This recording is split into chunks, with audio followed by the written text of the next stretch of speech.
Olá, boa tarde. Você acompanha agora notícias do Brasil e do mundo desta sexta-feira, dia 13 de janeiro. Começamos essa edição falando sobre a Justiça do Distrito Federal, que mandou bloquear os bens e dinheiro de 59 suspeitos de financiar os atos de depredação na Praça dos Três Poderes no último domingo. A quantia deve ser usada para reparar danos ao patrimônio público em caso de condenação. A 8ª Vara da Justiça Federal do Distrito Federal mandou bloquear até 6,5 milhões de reais em bens e valores de 52 pessoas e 7 empresas suspeitas de terem participado e financiado os atos de destruição por manifestantes radicais no último domingo. A decisão provisória foi tomada em regime de urgência, pedido da Advocacia Geral da União. A quantia deve ser utilizada para reparar danos causados pela depredação de patrimônio público em caso de posterior condenação. Além disso, a AGU pode pedir ampliação do valor a ser bloqueado na medida em que a contabilização dos prejuízos, que ainda não foi concluída, avance.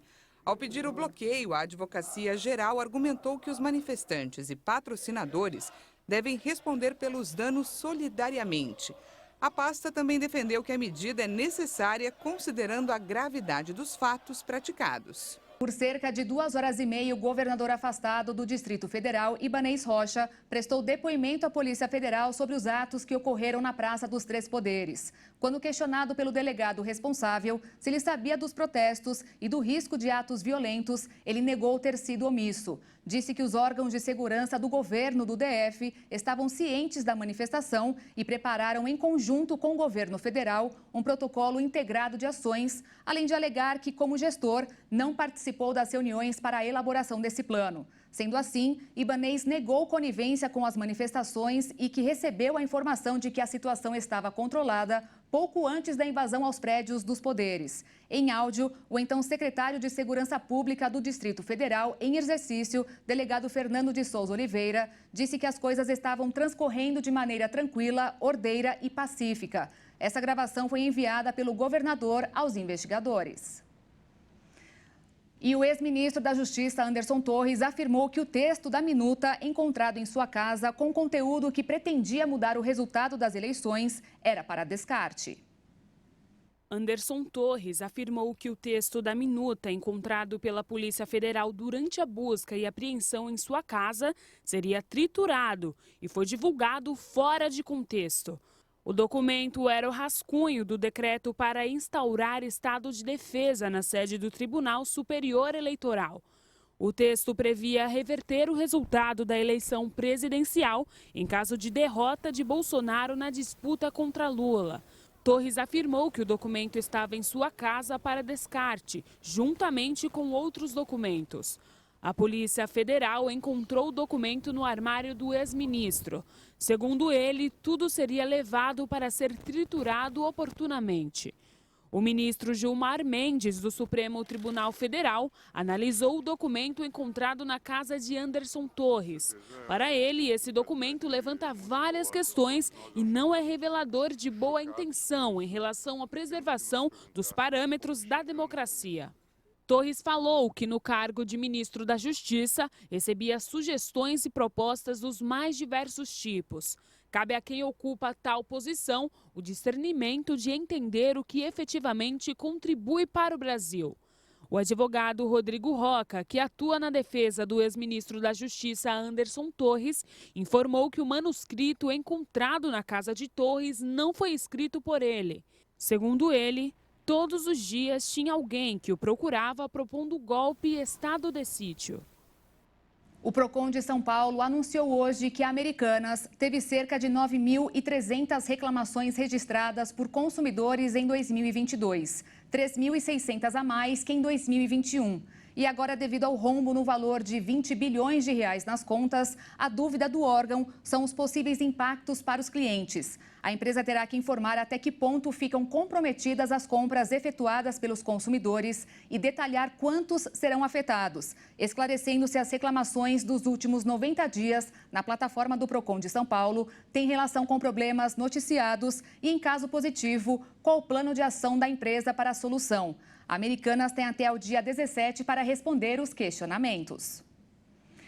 E agora a gente fala sobre a onda de protestos no Peru. Novas manifestações foram registradas nesta quinta-feira, inclusive em Lima, capital do país. Por conta da onda de violência, o ministro do Trabalho do país decidiu renunciar ao cargo. De acordo com a Superintendência de Transportes Terrestres do Peru, pelo menos 10 das 25 regiões peruanas registram bloqueios de vias e concentração de manifestantes. Além da renúncia de Dina Boluarte e a libertação do ex-presidente Pedro Castilho, os protestos também exigem o fechamento do Congresso e a convocação de uma nova Constituição para o país. Nesta quinta-feira, o ministro do Trabalho do Peru, Eduardo Garcia, apresentou sua carta de renúncia à presidência e pediu que Dina Boluarte se desculpe e reconheça os erros na resposta de seu governo às manifestações. O ex-ministro, que tomou posse em dezembro do ano passado, defendeu a necessidade de um ato político e um pronunciamento do governo sobre as vidas perdidas. As Nações Unidas pediram que o governo respeite os direitos humanos e evite o uso desproporcional da força para reprimir os manifestantes. O órgão também pediu que as organizações por trás do financiamento dos protestos se abstenham de atos de violência e exerçam o direito de realizar atos pacíficos que respeitem a vida e a propriedade pública e privada. O Brasil registrou 1.016 mortes por dengue durante 2022. De acordo com o Ministério da Saúde, é o maior número contabilizado em um ano desde a década de 1980, ano do início da série histórica. Até então, o ano de 2015 tinha chegado à maior marca, com 986 óbitos. No ano passado, foram registrados mais de 1.450.000 casos prováveis da doença, quase 1 milhão a mais que em 2021.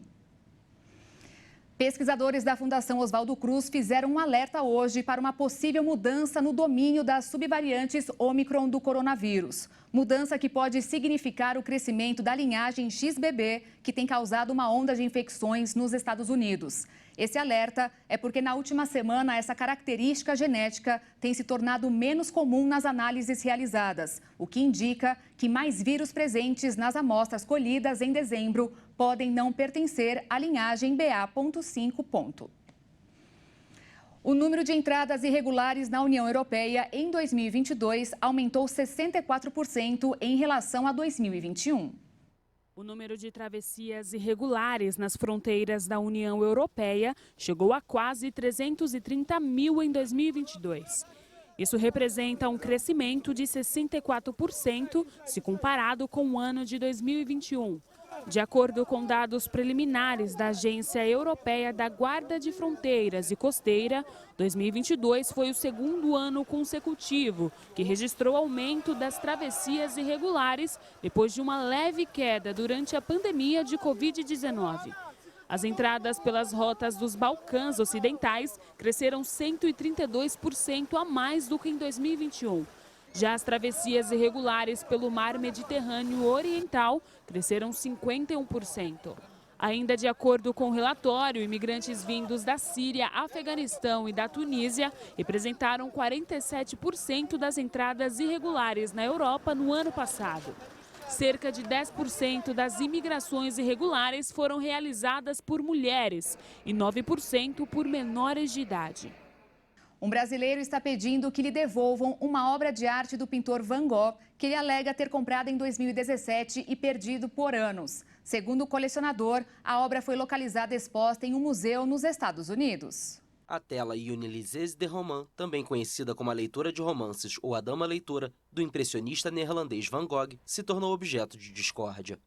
A empresa Brocart Capital Partners, cujo único membro é o brasileiro Gustavo Soller, pede que lhe devolvam a obra, que ele alega ter comprado em 2017 e perdido por anos, até que a localizou em um museu nos Estados Unidos, onde está exposta. Em uma ação judicial, Soller, que compra, vende e coleciona obras de arte, conta que adquiriu o quadro em 2017 e que um terceiro que não identifica imediatamente tomou posse do mesmo, sem que ele tenha cedido seu título. O brasileiro relata que recentemente descobriu que a tela estava exposta no Instituto de Artes de Detroit como parte de sua mostra Van Gogh na América.